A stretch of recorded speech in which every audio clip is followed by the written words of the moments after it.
Hello and welcome to our review of the Good Newspaper. This month it's for June, and we have a special edition. It's a World Cup special, and there's a pull-out of all where the fixtures can go for you to take away. And I'm with my friend Mark, and we're looking at two stories. I'm going to be looking at how we can become reconciled, even enemies, or so supposed enemies can become reconciled.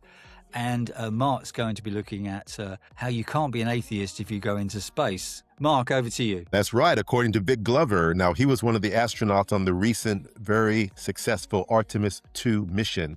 Three things I love about this article. One, I'm just intrigued by space, all the technology that's involved, the science, the math, the teamwork, and just what they achieve in bringing men safely back from an adventure in space. The second thing I really love about this article is just that this man, Victor Glover, who has this faith in science and technology and all the teamwork, also has a faith in God. And you ought to hear what he says in the article about the relationship between science and God. Read it. It just might surprise you. The third thing I really love about this article is a quote. Vic Glover says that in the military, there's a saying that there are no atheists in foxholes. He says there aren't any on top of rockets either.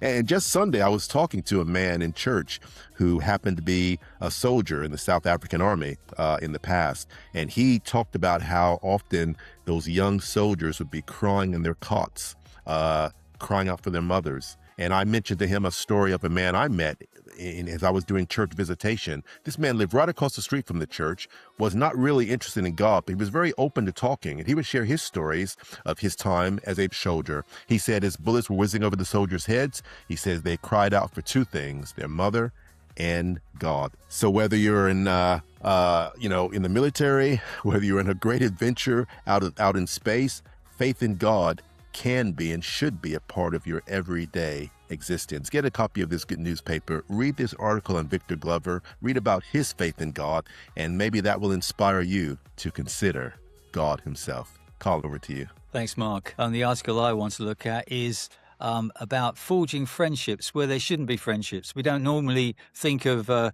judge who condemns somebody to prison and the prisoner becoming friends. But in this story, they did. And it's a true story. A judge and criminal forge a friendship. And the criminal now actually works with this judge for a charity.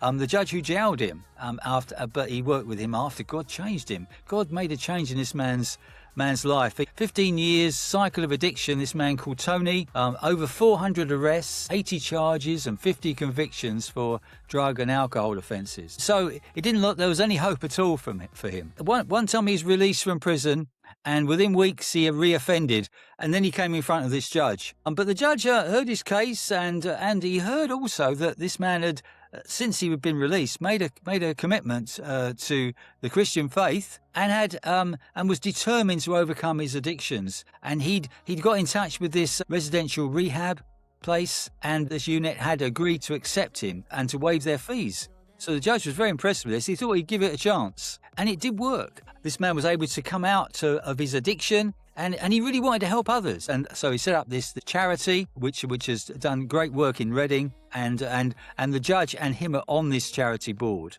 And Tony says the divisions that often polarize our world can be overcome and used as a force for good. So that's a really encouraging thing. So maybe you've been upset by all the divisions and polarity there is in the world today. Maybe there's divisions and polarity in your family. Maybe you're aware all of us are separated from God by the wrong things we do, wrong attitudes, ignoring God. The Bible calls that sin. All of us are separated. And Jesus came to change that. So we need to have faith in him. There's a page in the Good Newspaper where you can get help if you want to find out more about a relationship with God and overcoming this separation and this division with God, reconciliation. It's on page 7. Have a look at that online. We'll put a note after this video. Mark, over to you. Thank you, Colin. We hope that this preview has whet your appetite. Get this month's edition, read it online, get a hard copy, and be challenged to consider this God, his goodness, and the goodness that he can exhibit towards you in your own personal life. God bless.